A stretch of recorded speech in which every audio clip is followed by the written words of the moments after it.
Hola, ¿qué tal? Bienvenido y bienvenida a BioCoach, mi canal, la astrología sideral. Ya sabes, la astrología de siempre, la tropical, pero con un cielo real, por si no te coincide algo. Y te animo a conocerla, que es buenísima, la verdad. Pon la prueba y ya me contarás. Bueno, lo que vamos a ver en el vídeo de hoy es algo creo que es súper interesante. Si estás interesado en aprender astrología, por favor no te pierdas este vídeo. ¿Por qué? Porque vamos a dar el simbolismo, la unión entre el simbolismo sutil de la astrología, el significado simbólico, arquetípico de estudio de lo que significa cada luminaria, sol, luna, planeta y asteroide, lo vamos a unir, aunque podríamos seguir con todos los puntos de la carta, pero tampoco nos queremos pasar en este vídeo. Vamos a unir ese simbolismo de la astrología con la parte astrofísica física. Y es que están unidos. Lo que hace la astrología, si nos damos cuenta realmente, es unir esas partes sutiles de la existencia, es decir, las energías más sutiles, yang, como son la energía, la intención, la conciencia, que es la energía fuego, o la mente, el mundo de las ideas, del pensamiento, las creencias, con la parte más densa, que es la parte física y emocional. Vamos, concretamente con la parte más densa del todo, que es la parte astrofísica o física. Así que las cualidades del planeta en sí, del punto del asteroide, de la luminaria, no están hablando de su simbolismo simbólico, valga la redundancia, de su simbolismo astrológico, quería decir. Entonces, es muy importante porque una vez que comprendas y que veas el planeta, que sepas de él, te vas a dar cuenta cuál es su simbolismo y por qué. Y además es que todo es así. La astrología, ¿qué es?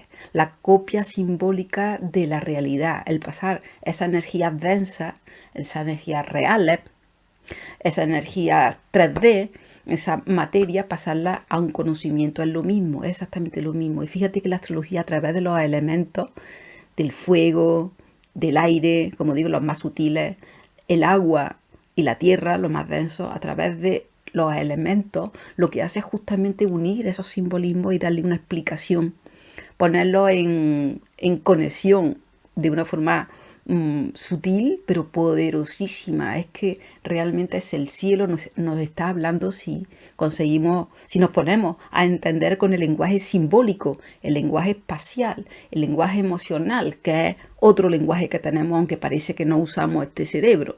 El hemisferio derecho parece que prácticamente no lo usamos solamente el racional. Así que esa comprensión de esa materialidad de cada punto en astrología es lo que nos está dando el simbolismo, y es brutal. Para quien no lo conozca, quien me siga, pues seguramente me habrá oído, es que tal y cual habré comentado alguna vez, pero ahora vamos a darlo, digamos, todo seguido para que veamos cómo es el simbolismo, hasta qué punto llega y cómo la realidad nos está hablando de forma simbólica, sí, pero al fin y al cabo nos está hablando. Así que vamos a ello, quiero decir, en un momentín. ¿Me acompañas? Y antes de comenzar con el asunto que nos trae, quisiera compartir con vosotros que nos estamos perdiendo ahora el momento de entenderlo, yo creo, en este vídeo. Nos estamos perdiendo mucho del lenguaje simbólico y mucho de sabiduría, que es precisamente la sabiduría tiene que ver con ese lenguaje simbólico, con entender lo que está pasando en la vida, con una visión más amplia, más holística, en fin.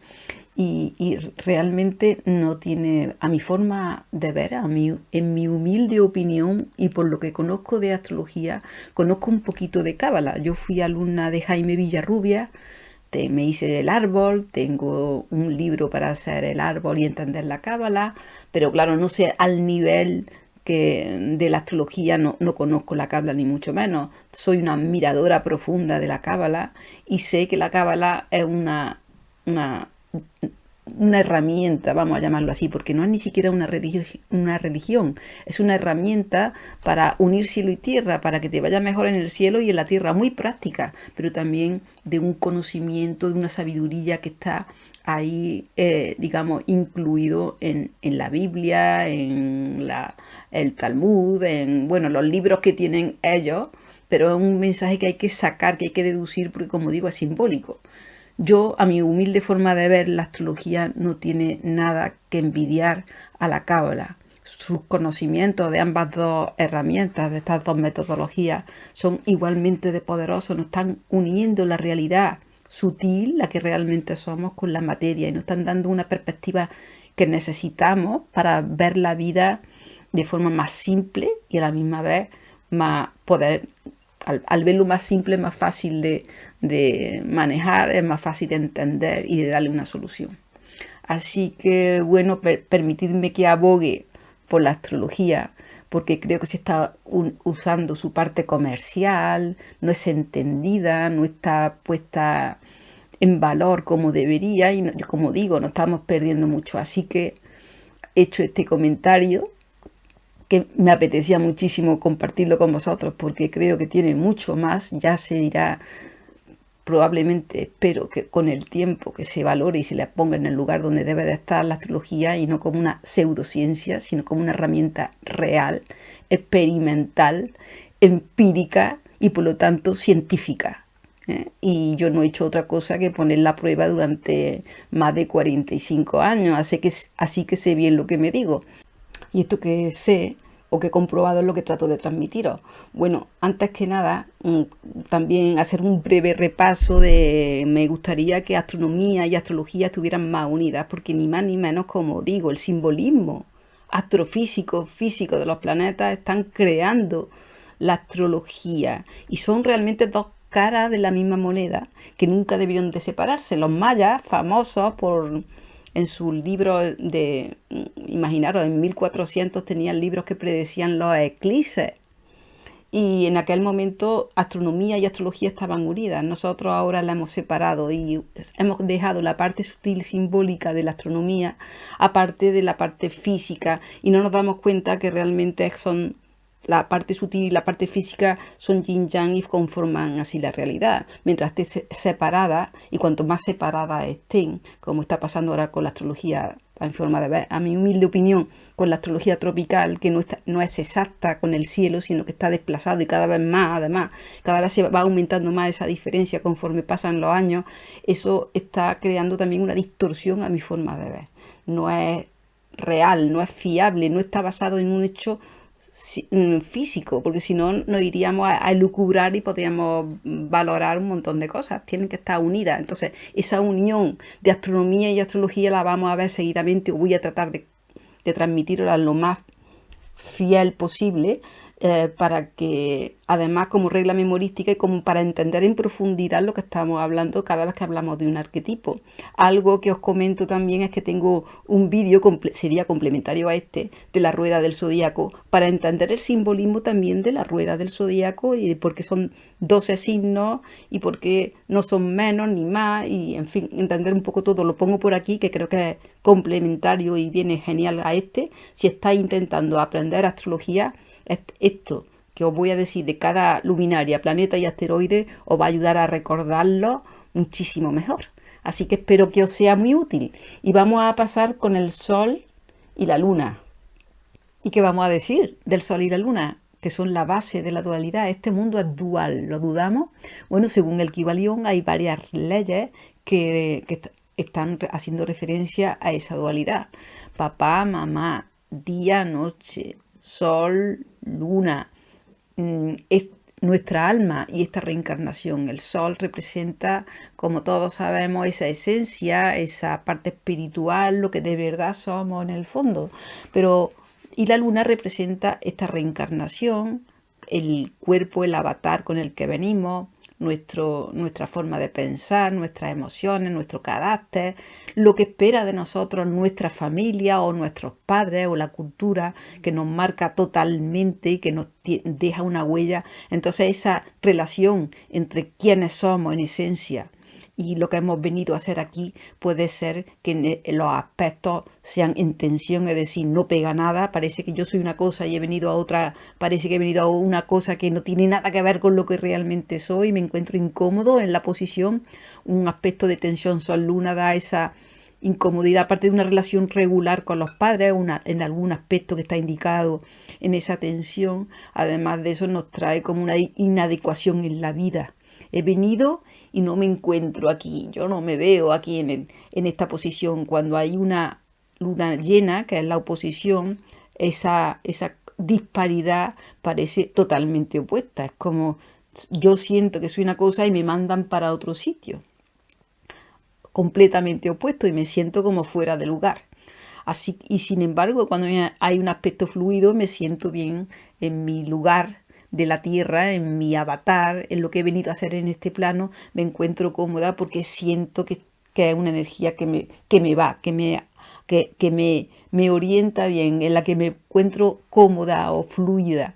Así que es muy importante esa dualidad y tenemos en cuenta también que, como digo, el sol es la parte más importante de todo, alrededor de quien todo gira. Sin el sol no tendríamos dirección, ni energía, ni calor. Es la esencia y lo que es el foco.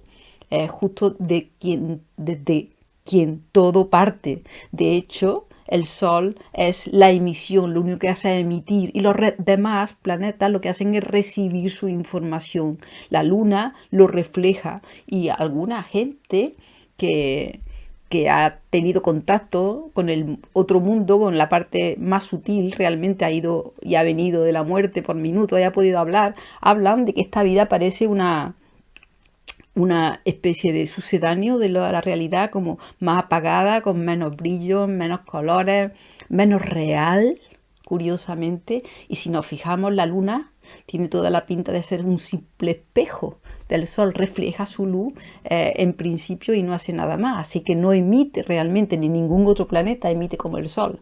Así que, bueno, el simbolismo también se da ahí. Otra cuestión importante entre el Sol y la Luna es que están haciendo referencia también a toda nuestra relación con el medio. La Luna representa la parte yin, lo que hay de mi piel para adentro y con lo que me comunico a través de las emociones y del cuerpo físico, y mi parte solar es todo el universo que me circunda, que es más sutil, que es lo que estoy viendo, más grande, más luminoso, ¿verdad? Papá, lo grande, luminoso, la luna, pequeñito, frío, vulnerable, fuerte, grande, pequeño, vulnerable, ¿verdad? La luna está representando esa dualidad también. Otra polaridad interesante con el sol, aparte del sol y la luna, que ya todos lo sabemos, en otro aspecto, el sol es la luz, es el brillo, es el espíritu, es lo que la sabiduría, el conocimiento en muchos aspectos. Y hay un planeta que simboliza esa polaridad con esa luz, que es Plutón. Cuando estamos hablando del sol como luz, como sabiduría, como la fuente, la vida, digamos, a lo que representa el espíritu también en otra simbología más esotérica o más religiosa o más filosófica, el aspecto de Plutón representa esa sombra. De hecho, algunos astrofísicos hablan de que se podría viajar en el universo a través de puertas dimensionales. Y esas puertas dimensionales están relacionadas con los soles y con los agujeros negros. Es como si el sol fuera la otra cara de la moneda de un agujero negro. Por un lado, el agujero negro absorbe y engulle, y el sol expande y emite. Entonces son, como vemos, las dos caras de una moneda. Eso todavía no está comprobado, que yo sepa, en teoría, en física, pero hay algunas hipótesis que hablan de ello, y yo lo he leído, como que es posible. Y realmente, según el arquetipo, según la simbología astrológica, sería así. Plutón en la sombra, aquello que está bloqueado y que lo que hace es absorber energía, que quita, que roba vida, mientras que el sol es pura vida y lo que hace es expandir todo lo que toca y ofrecer. Así que la dualidad sol, es decir, luz-sombra, está representado en este caso por Sol, Plutón, bastante bien. Y antes de que se me olvide comentaros que tenéis una lista de reproducción en la que comparto, bueno, los arquetipos de astrología. Vamos empezando ahora por los asteroides. Tenemos ahí a todos los signos y sus regentes, con los cuales tenéis ahí todos los arquetipos de los que vamos a hablar. Os pongo por aquí Leo, os pongo Cáncer, pero que sepáis que en esa lista de reproducción tenéis todo el resto de arquetipos que voy a ir subiendo despacito, pero poco a poco voy a ir añadiendo más arquetipos. Así que vamos a ver ahora Júpiter y Mercurio.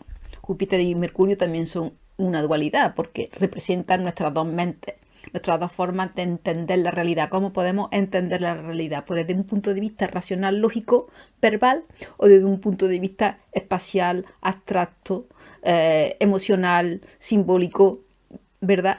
Y estos dos estas dos formas de entender la realidad son complementarias. Lo que pasa es que en esta cultura prácticamente estamos desconectados de la mente simbólica y nos desconectan a cosas hechas, porque esa mente simbólica tiene que ver como Júpiter estuvo a punto de ser estrella porque es muy grande. Unas 4 veces Júpiter se enciende o 2 veces y media. Bueno, hay distintas. He leído varias hipótesis, pero realmente está muy cerca de esas estrellas. Es como una especie de conexión con Dios, un lenguaje, el lenguaje simbólico, el que nos lleva a entender la realidad en conceptos abstractos, emocionales y espaciales, en la que nos hace comprender a Dios. Digamos, la mente racional, lógica, mercurial es la que nos pone en contacto con esta realidad. Mercurio es un planeta, el planeta más pequeñito de todos. Es un poquito más grande que nuestra Luna. Y además es muy denso, ahora hablaremos, y tiene una serie de connotaciones. El más pequeñito. Y Júpiter es el planeta más grande con diferencia. Júpiter estuvo a punto de, puede ser estrella 2 o 3 veces su masa, se podría encender igual que el Sol. Representa 2,5 veces todos los planetas unidos, incluso los gigantes de gas. Júpiter es enorme, es expansivo, tiene que ver con nuestra capacidad de entender la realidad de forma totalmente holística. Como hace Sagitario, entiendo el bosque al completo. Todo el bosque con su medio ambiente y su interacción, o sea, todo incluido, sin dejar nada. Eso representa la mente, nuestra mente en el hemisferio derecho, nuestra mente abstracta. Mientras que la parte mercurial, que es lo que hace, que la hacen las personas Virgo, analizar, dividir las partículas para poder entender la realidad yéndose hacia lo pequeño, hacia lo micro. Así que una mente tiende hacia lo micro, hacia la 3D, hacia este día a día de la 3D, mientras que la otra nos lleva hacia lo macro, a entender a Dios. Hay que comprender también, hay que tener en cuenta que el lenguaje divino, es decir, Júpiter estuvo a punto de ser estrella y por lo tanto simbólicamente ese lenguaje abstracto, espacial, sin palabras, pero sí simbólico, nos pone en contacto con Dios, con esa verdad, con esa espiritualidad, con esa parte interna de nosotros que es espiritualidad. El comprender y no dejar nada aparte es lo que nos hace entender la vida en su conjunto, puesto que hay dualidad y todo forma parte de todo.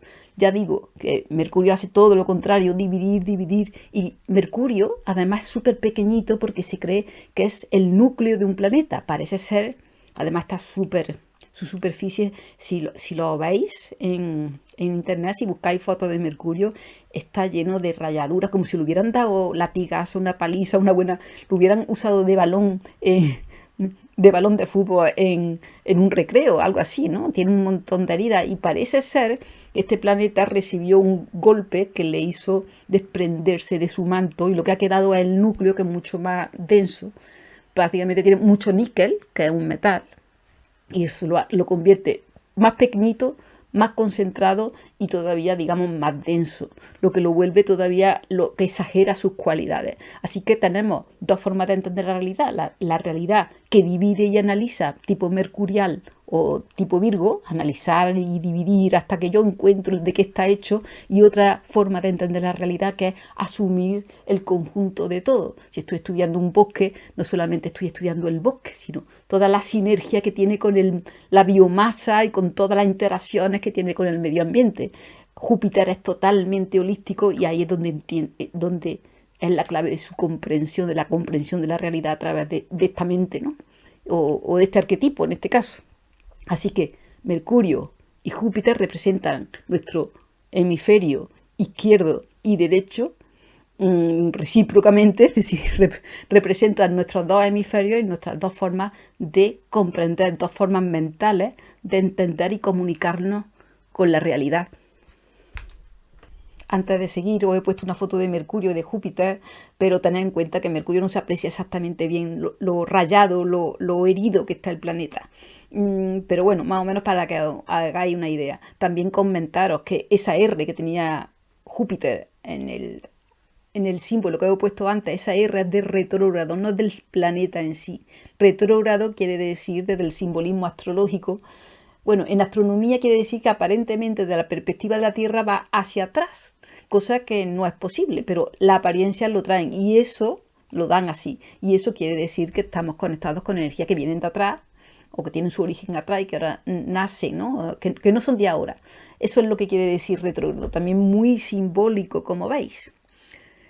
Y también comentaros algo muy importante, que es una característica, yo diría, la más importante de la mente mercurial y jupiteriana. Si vemos a Mercurio, está hecho, como ya hemos dicho, de hierro, tiene bastante metal, hierro y níquel prácticamente, como los núcleos de la Tierra y demás, y de otros planetas, la parte más densa, sobre todo de los planetas terrestres, y ese metal, al estar mirando prácticamente casi siempre la misma cara de Mercurio al Sol, aunque no es exacta como la Luna, parece que la Luna ha sido puesta ahí como una cosa hecha, pero bueno, más o menos aparentemente, va cambiando, pero muy lentamente, con lo cual la cara que da el Sol está a más de 400 grados, o sea, un verdadero horno, mientras que la parte oscura, la parte donde no da el sol, al ser de metal también y disipar ese calor, está prácticamente a 180 grados bajo cero, con lo cual la diferencia de temperatura de un horno a un congelador es brutal.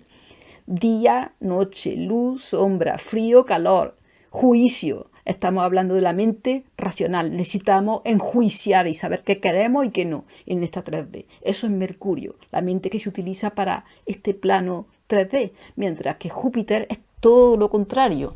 Júpiter es un gigante de fluidos de gases que se convierten en un estado, esos gases se convierten en unos fluidos densos,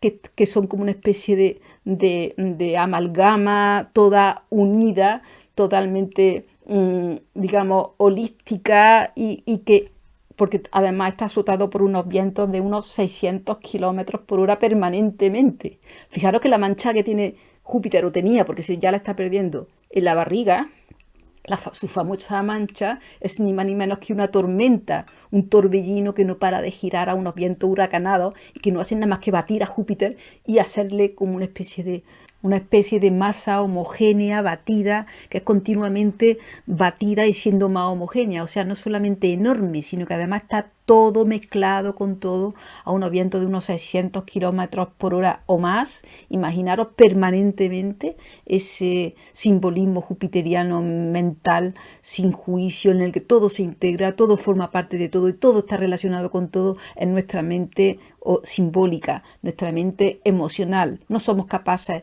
de juzgar cuando nos vamos y comprendemos desde la parte emocional.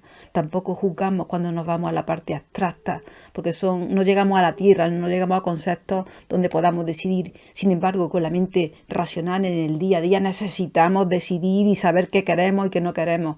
Así que son dos formas completamente distintas, opuestas, pero realmente, aparentemente opuestas, pero realmente complementarias de ver la realidad. Y aquí tenemos a Venus arriba y a Marte abajo, aunque lo veáis a Venus un poco más rojizo de lo normal en la fotografía. Sin embargo, el que es auténticamente rojizo es Marte, como sabemos. Tiene óxido de hierro en su composición y le da esa tonalidad rojiza. El rojo es el color más denso, que más lejos está del ultravioleta y que nos lleva a la materialización, al potencial energético. Es muy representativo de Marte. No solamente el color rojo, sino el hierro también es muy de combate. La espada, los arados. Cuando queremos conseguir algo necesitamos algo como lo que romper, con lo que enfrentarnos y poder influir suficientemente como para cambiar las cosas. Así que Marte, el hierro y el color rojo están relacionados. Además, Marte tiene una condición, tiene un clima súper inhóspito, muy inhóspito, apenas si tiene atmósfera, muy extremo, pasa de los 20 a los 180 grados bajo cero, y también esa inhospitalidad del clima está hablando también del carácter de Marte, un carácter seco, frío, árido, ¿verdad? Combativo. Mientras que Venus es todo lo contrario, como hemos dicho, Venus representa la energía femenina, es la diosa del amor, de la belleza, de la armonía, los placeres. Fijaros que inconscientemente relacionamos calor con amor. Y Venus es el planeta más cálido de todos.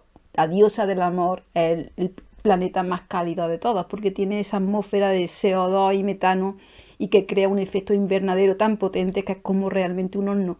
Más de 450 grados o alrededor de 450 grados en Venus es capaz de derretir hasta el plomo.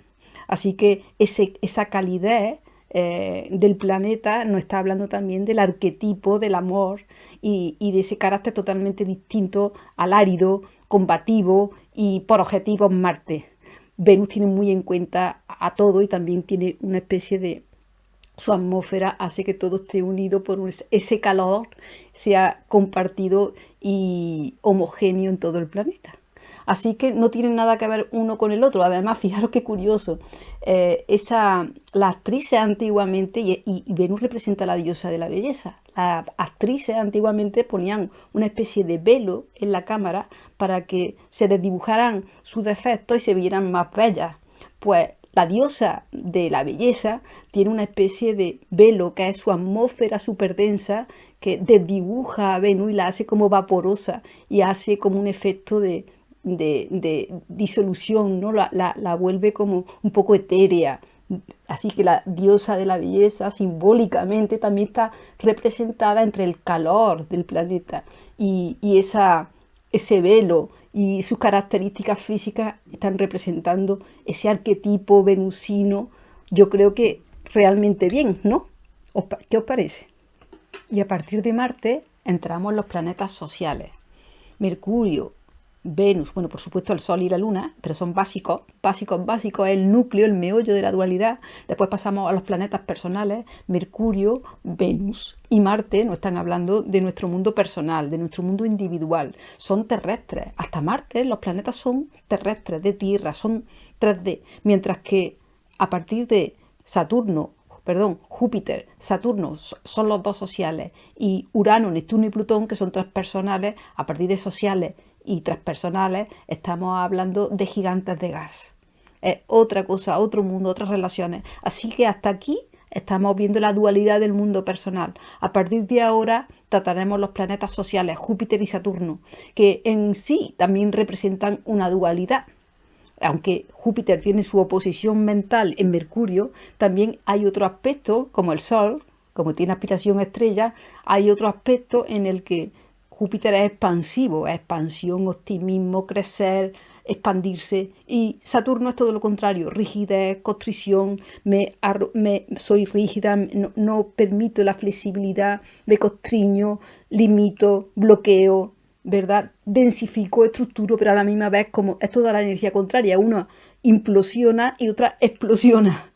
Son dos opuestos también Júpiter y Saturno, ahora vamos a verlos en todos sus aspectos. Ya hemos visto a Júpiter, así que no vamos a entrar ahí, pero vamos a ver a Saturno y vamos a ver cómo también, no solamente la astrología y el tema simbólico, el que está hablando de las características de los planetas, sino que la mitología contribuye también a enriquecer el concepto del planeta en un plano, digamos, de leyenda, simbólico también, pero simbólico hablado. La mitología une los dos lenguajes, el simbolismo y el habla, y nos está dando más información también de los planetas. Por ejemplo, hemos hablado ya de Júpiter como planeta, pero no hemos hablado de otros aspectos de Júpiter. Hemos dicho que sí, que es muy expansivo, pero esa capacidad de expansionar, de crecer, es brutal, es una redimensión, es como si entráramos en otra perspectiva distinta, en otro mundo, al ver las cosas con una amplitud tan grande que percibimos otra realidad. Eso es lo que hace Júpiter, es como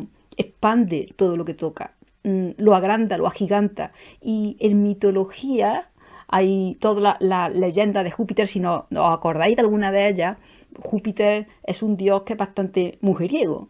Estaba casado con Juno, pero sin embargo, bueno, pues digamos era bastante infiel. Y cada vez que se encontraba alguna chica de diosa, ninfa o con lo que fuera, buscaba dejarla preñada. Esto también tiene un simbolismo astrológico que es como plantar la semilla. Cuando Júpiter pasa a través en una casa, en un signo, pueden ocurrir pequeñas situaciones que son como coincidencias, casualidades, sincronías, que después se expanden. Por ejemplo, si tenemos a Júpiter en la casa de la profesión, Júpiter pasa por la casa 10, puede ser que sea ese año, tarda un año en pasar de signo a signo, ese año sea muy fructífero a la hora de encontrar nuevos caminos en los que expandir mi profesión.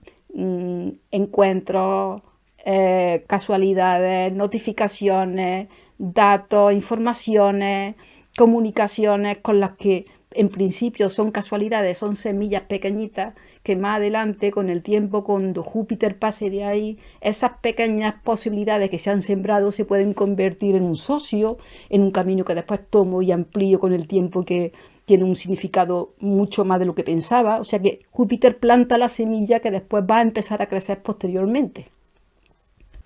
Así que astronomía, astrología y mitología son tres patas de la misma moneda, vamos a decir así, o tres formas de sacar datos de ese simbolismo del que nos está hablando la astrología, y también de esa realidad 3D de la que nos habla la astronomía. Y fijaros que todas esas leyendas de mitología vienen de la época de los romanos y los griegos, que tenían a sus dioses que estaban relacionados precisamente con los planetas.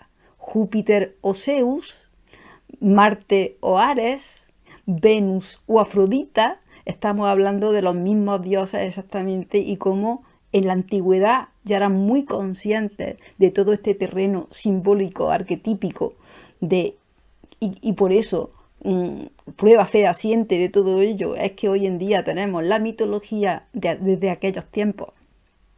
Así que ya sabes, mitología, astronomía y astrología son tres formas de ver el mundo simbólico, tres formas de percibir esa unión que hay entre lo físico, lo sutil y la mitología, las leyendas que relacionan ambas dos y que nos amplían el concepto o nos hacen referencia a esos conceptos. Así que es un mundo muy rico, y fijaros cómo ya antaño lo sabían, lo conocían todo esto. Bueno, y además no vamos a entrar en todas las sesiones, todas las posibilidades de interconectar los arquetipos, porque son muchas. Por ejemplo, os pongo un ejemplo: Júpiter se considera un gran protector. Hemos hablado de otras facetas, pero no de esa. Y es que su enorme masa hace que atraiga todo lo que viene del espacio, con lo cual nos protege de un posible impacto un poco deseado, digamos. Entre el Sol y Júpiter nos hacen como de bocadillo, y estamos como protegidos. Por eso Júpiter es el gran protector, el padre.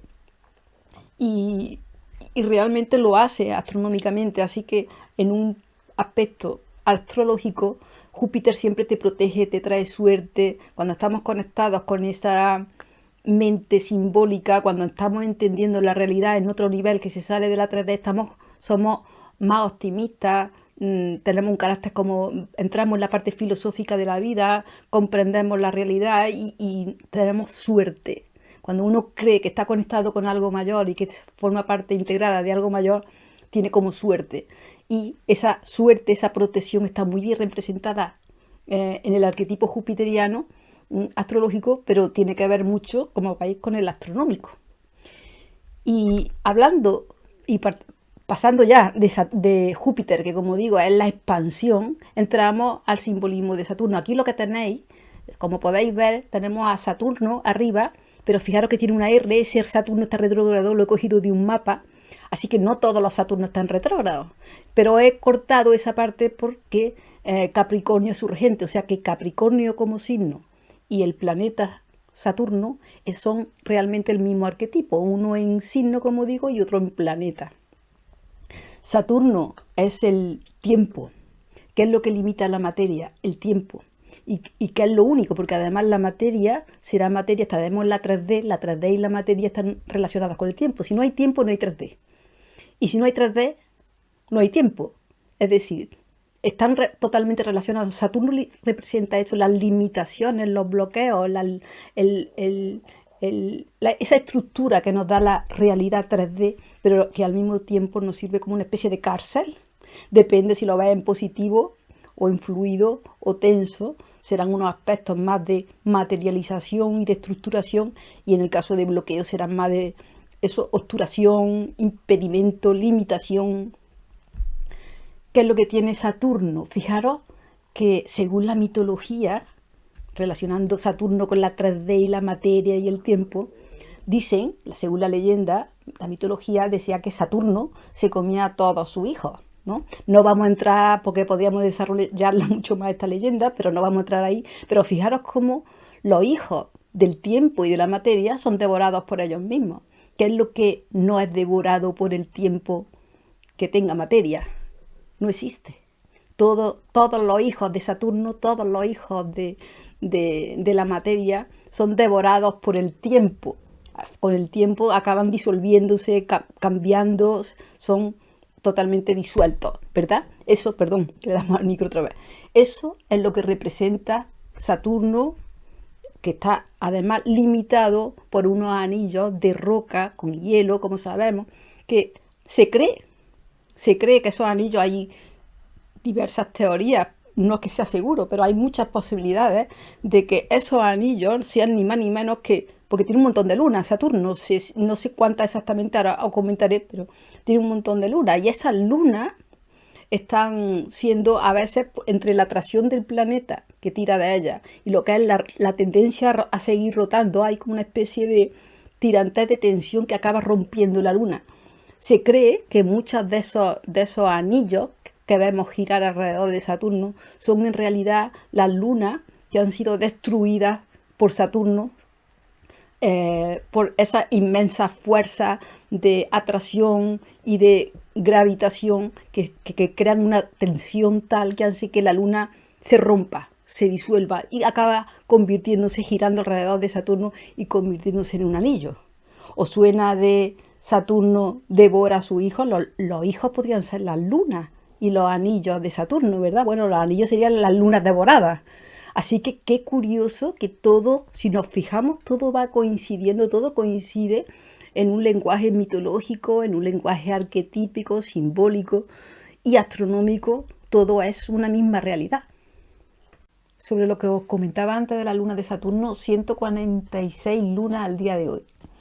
Y vamos a pasar a Urano, que es el siguiente arquetipo. Bueno, a partir de los planetas transpersonales, Urano, Neptuno y Plutón, pasa una cosa muy curiosa, que, por ejemplo, Urano fue descubierto en 1781, justo cuando comenzaba la era industrial. Digamos que Urano representa el tema tecnológico, es el mental colectivo y trae los avances tecnológicos que hacen cambiar la sociedad y los cambios de la sociedad que traen a su vez aspectos tecnológicos, avances tecnológicos. Este es el arquetipo uraniano, representa al mental colectivo, consciente e inconsciente, y ya no está hablando de temas particulares, son arquetipos que compartimos varias generaciones, porque todos son planetas tan lentos, o empiezan a ser lentos, que compartimos todos cuando nacemos más o menos en la misma generación, así que es algo que nos une, digamos, o que une energías transpersonales, energías colectivas.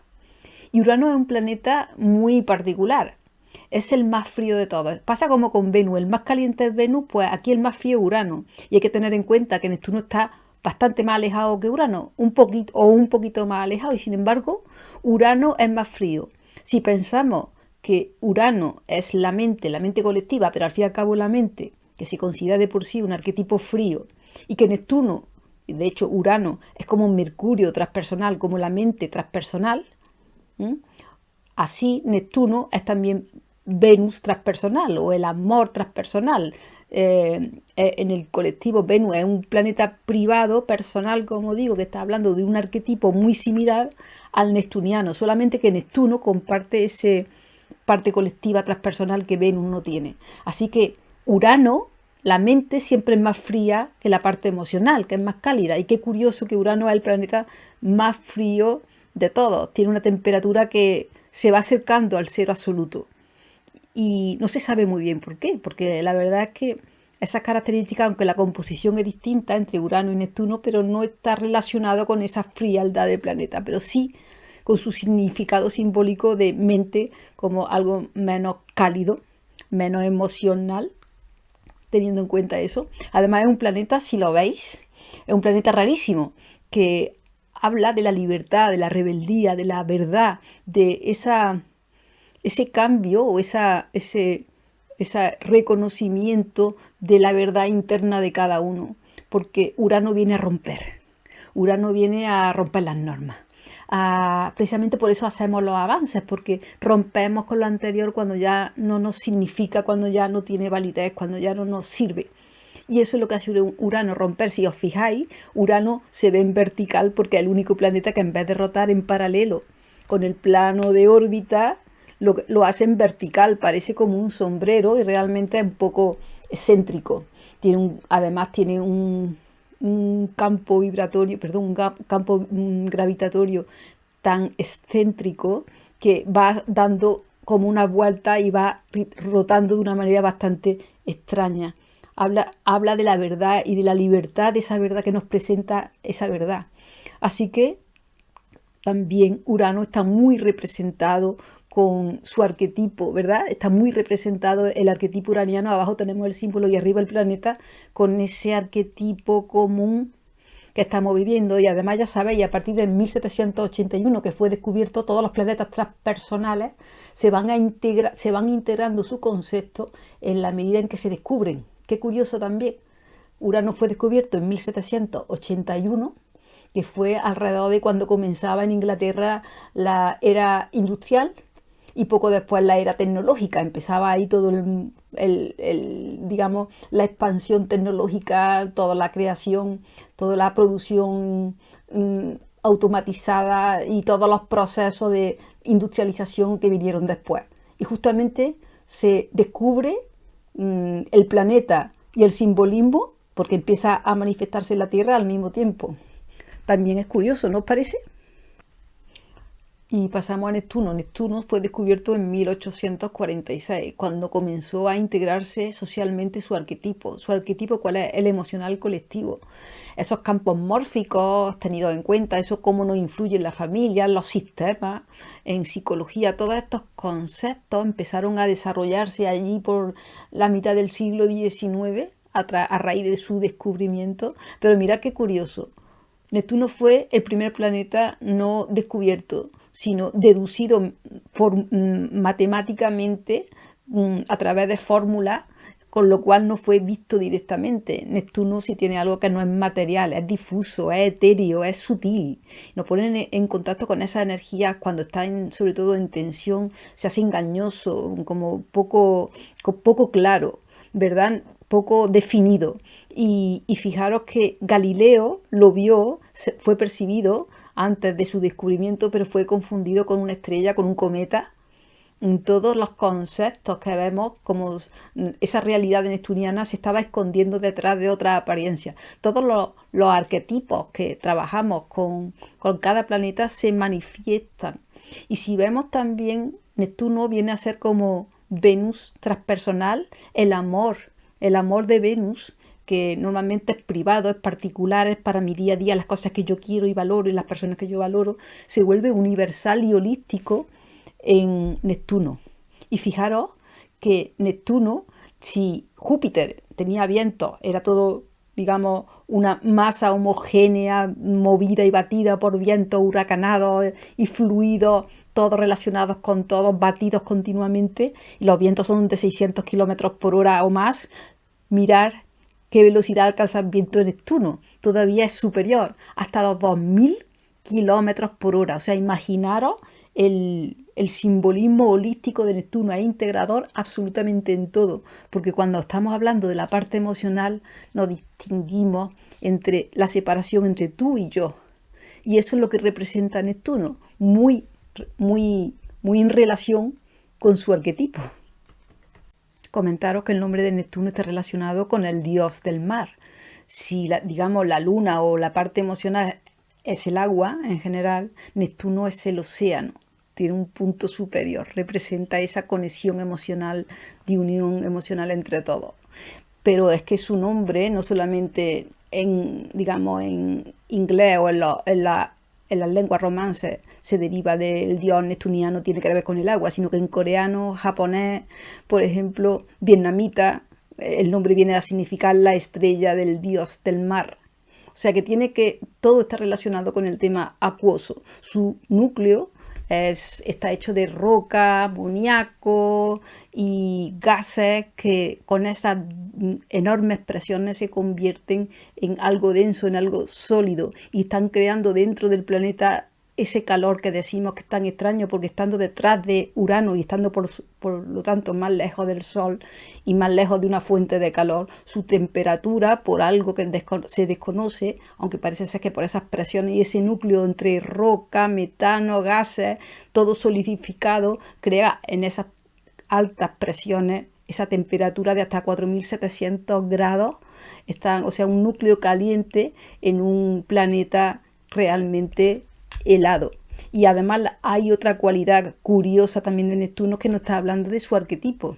Y es que Neptuno es el último planeta, sin contar a Plutón, que se considera un planeta enano, el último planeta que nos pone en contacto con la nube de Oort. La nube de Oort es una nube enorme que hay al final, pero que no es como el cinturón de asteroides, que digamos que es un plano, sino que esto es una nube que rodea en todas las dimensiones, las 3 dimensiones, rodea al sistema solar. Y Neptuno parece ser que resuena con esa nube, es decir, nos pone en contacto con la parte exterior, es como un resonador de conexión con el universo. Y de alguna manera hace esa función. Fijaros que también tiene mucho que ver con el arte y con la música y con aquello que nos pone en contacto con sentirnos en conexión con el universo. Así que todo está relacionado, todo es simbólico y todo tiene la parte de lo que es verdad se muestra de distintas maneras. Y si Neptuno es Venus transpersonal y Urano, Mercurio transpersonal, como decíamos, Marte transpersonal es Plutón.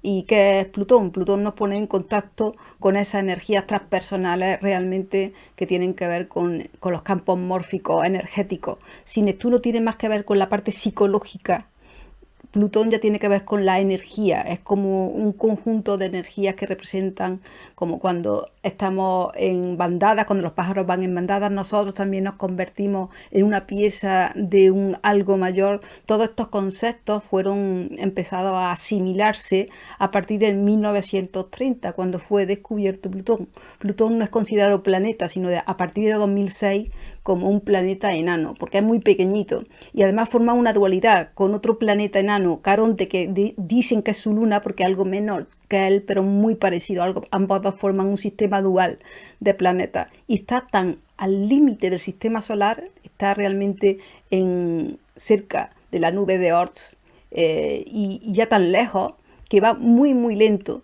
De media puede estar 20 años en un signo, pero va de los 13 a los 30 años aproximadamente su traslación por un signo, porque es muy excéntrico, sube mucho y baja mucho de la órbita del plano en el que están todos, y también tiene una órbita, por eso de que está muy alejada, muy excéntrica, con lo cual no es regular, es todo menos regular, se sale de las normas, está al límite, por eso nos pone al límite de muchas cosas, nos lleva a los extremos y además nos marca un antes y un después, porque todo lo que pasa de Plutón entra ya en el concepto de fuera del sistema solar, nos pone en contacto con el Hades, con el inframundo, con el inconsciente, con todo aquello que no es consciente y que no pasa por nuestra conciencia limitada personal y nos hace expandirnos. Así que Plutón nos pone en contacto con esos límites, esos extremos, esas energías también en la vida de regeneración, de transmutación, de muerte y de regeneración. Es el planeta que nos lleva siempre al límite y dentro de esos límites pues nos hace evolucionar por salto de tensión. Así que, bueno, Plutón creo que en su posición actual y como está, tiene mucho que ver con ese límite en todos los aspectos. Y también, como no, los límites de las crisis, las evoluciones, las regeneraciones y el contacto con aquello que no parece de este mundo. Plutón, rey del Hades. Así que una vez más vemos como todos los simbolismos vienen hablando en astronomía de su simbolismo real astrológico. Simbolismo astronómico es simbolismo astrológico. Y la mitología no hace ni más ni menos que unir todos esos dos conceptos. Y podríamos seguir. Y son mucho más amplios los simbolismos. Hay muchas cosas que no comento y muchas a las que podríamos entrar en más detalle y os podría comentar, pero entonces haríamos un vídeo súper largo. Mi pretensión con este vídeo es que comprendamos que evidentemente hay una realidad sutil de las cosas materiales que está muy en consonancia con lo que es la verdadera esencia de esa realidad, de ese ente, de ese ser, de esa cosa, de esa materia, de lo que sea. Así que, bueno, yo creo que nos ayuda todo esto a tener la mirada abierta, a ese simbolismo, a entender las cosas más allá de aquello que nos cuentan solo. Y bueno, ya entraremos en otro vídeo si os gustan estos temas, ya entraríamos en los asteroides, pero es que me parece íbamos a hacer un vídeo larguísimo y tampoco quiero aburriros.